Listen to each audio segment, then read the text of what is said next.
Hey everybody, it's me, Angel Benton. Um, my my pimple's almost gone. I had a kind of a rough night last night. I lost someone really sweet. Uh, I found out at like midnight. you know, it was real tough. It was tough, and I was crying, and it was really, sad. Even though we hadn't spoken in years, it was sad to lose someone so sweet. And I'll talk more about that in a Facebook post. I don't want to take up time on the Sudsy recap about that, but that's why I was so distraught that I have a sore throat, and today at work was fucking rough, but I got through it. So on to another day. All right, so today we're gonna talk about the Real Housewives of Beverly Hills. So here's the thing about the Real Housewives of Beverly Hills this past week. Okay, so first of all, Erica actually apologized to Eileen. I knew she would. She's a good girl, right? And Eileen is a good girl too, and that's why it was so frustrating because everything Eileen says just seemed to piss off Erica at that dinner. But Erica was like, I apologize. I was emotionally, at like 11. I should be at 4, and I took it out on you. I'm sorry.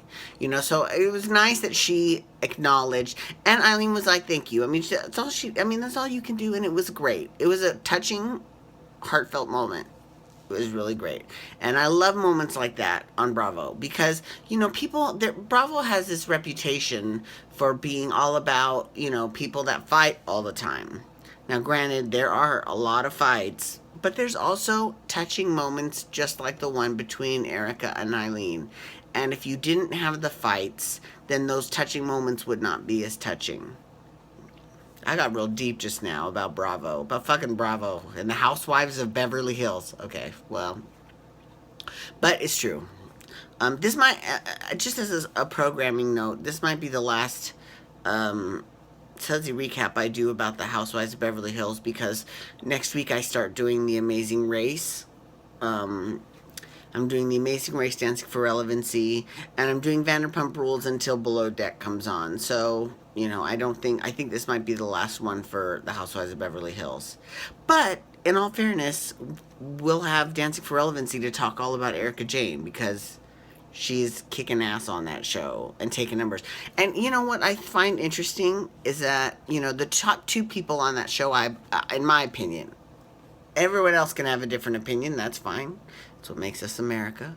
But I think the top two performers are Erica Jane and Heather Morris. And they are, I don't know, they're at least 20 years apart in age. So I give Erica Jane mad fucking props. You get it. Although I'm dying to know what Gleb thinks it's like because so 3 of the Beverly Hills housewives have done Dancing for Relevancy. Lisa Rinna, Lisa Vanderpump, and Erica Jane. And then 3 Atlanta housewives have Kim Zolciak Bierman, Nene Leakes, and Kim Fields. So here's the thing.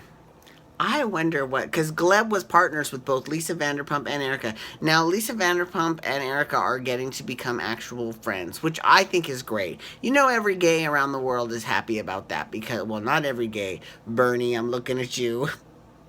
But it's okay.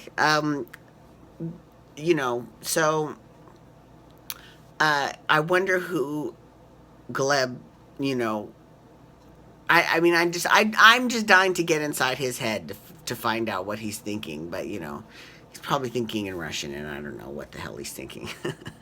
It's a joke. Anyways, moving on. Okay, so all right. So Dorit and PK, of course, had to talk shit about the housewives. They do that quite well, and quite often. Um, you know, um, I do have to say, Dorit has the cutest children ever. Her daughter is so adorable, and her son Jagger is so damn cute. And now that he's actually starting to speak and verbalize his emotions, I mean, he is really cute. And she had, oh my god, she had on, oh my god, it was so fabulous. She had on this like gold, like leafing in her hair for this party that Lisa Vanderpump threw. And listen, in terms of parties, Lisa Vanderpump better fucking get it. That bitch knows how to throw a fucking party. I mean, she hired the Asian queen Kevin, you know, she, who's got famous from the Beverly Hills Housewives. But I mean, does a great job. It's not like he does a bad job. He does a great job, and he outdid himself. Her yard looked magnificent. I mean, it was just incredible. It was great. So it was a diamonds and rosé party. So you had to wear either pink. Oh my god! And Erica had this fierce pink wig. It was beautiful. Like, it was fierce, and I was like, you better get it, bitch. Fierce. But Dorit had gold leafing in her hair. She looked pretty fierce too. But what was funny was she asked her little son Jagger, she's like, do you like mommy's new look? And he's like, no. She's like, no, mommy's new hairdo. Do you like it? He's like, no. I wish he could be like, bitch, I told you the first time, no. You know that's what he was thinking.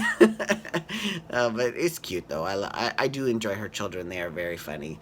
Let's see. So, and, you know, Kyle Richards showed up. Kyle Richards, you know, she is kind of, her big story, well, was mostly, you know, about Lisa Rinna, and that's kind of died down, you know, about Lisa Rinna, you know, and her opening her trap, you know, about Eden and Kim and all of that stuff. So, you know, that affects Kyle, you know, so, although I do think, so it does show her as a producer on her scripted show, and that's I can't wait to see it. Where is it? I know it's going to be on TV Land, but what show is it? I know Alicia Silverstone's in it playing Big Kathy, but she's not technically playing Big Kathy. She's playing the Big Kathy role, which was Kyle's mother. But yeah, I'm curious about that. That ought to be interesting. My back I've been having some issues with my kidneys really bad, and my back right where my kidneys are was kind of hurting today all day, and it was really frustrating. And FYI, so I booked my room for White Party. Let's just say it was a little more than I was expecting, but whatever, you know, White Party comes but once a year. So, you know, now I don't feel so bad in case because I'm a little bit concerned that I might still be fat. I mean, I'm not fat, but for White Party, I'm fat for White Party, right? And the past 2 White Parties, I've gone on these crazy crash diets. I've gone on the HCG diet. Now, granted, I have done it under the guise of my doctor, and I've gone in for weekly doctor visits, and they make sure that everything is fine. And the first time I went, I just did it for a month, and I didn't lose any. I lost like 8 pounds. The second time I did it for 2 months, and I lost 33 pounds. I looked pretty good, but I just don't feel like doing that shit again. I'm sorry. I really don't. It's too much work. I'm too tired. I worked too hard because I didn't have this job last year. No, I did have this job, but I started the HCG diet before I got this job. So, you know, it's just too much work. I can't do that shit. And I don't believe in surgery or any of that, or like liposuction. I remember Danny Bonaducci one time, they had this male version of the talk. I don't even remember what it was called. But Danny Bonaducci was on it, and he was like, I got liposuction, and I could feel the fat coming back on the way home. So I'm like, why? You know, but now I'm like, you know what, bitches, I've got a nice room, a nice pass to the show, and Palm Springs is beautiful. Who gives a fuck if I'm fat? I'm gonna go and be fat and gorgeous and beautiful. Bam, bam, bam. Oh shit, there's someone at the door. Have a great night. Peace out. Bye. Wubba, wubba, wubba.